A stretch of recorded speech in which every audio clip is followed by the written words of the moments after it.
Hi எல்லாரும் எப்படி இருக்கீங்க? இன்னைக்கு ரொம்ப சீக்கிரமாவே லஞ்ச் வேலையெல்லாம் முடிச்சுட்டேன்.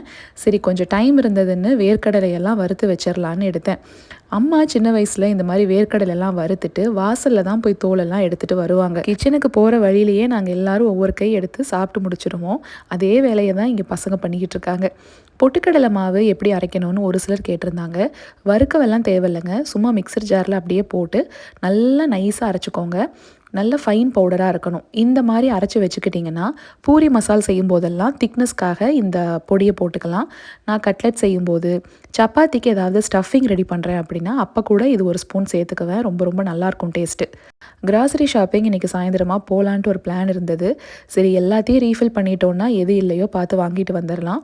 எப்பெல்லாம் ஏதாவது ஒரு பாட்டில் காலி ஆகுதோ, அப்போல்லாம் இந்த பேண்ட்ரி போர்டில் நான் எழுதி வச்சுருப்பேன். கிராசரி ஷாப்பிங் போகும்போது ஒரு ஃபோட்டோ மட்டும் எடுத்துகிட்டு போய்க்கலாம். சரிங்க, நம்ம நாளைக்கு ஒரு ஷார்ட்ஸில் பார்க்கலாங்களா?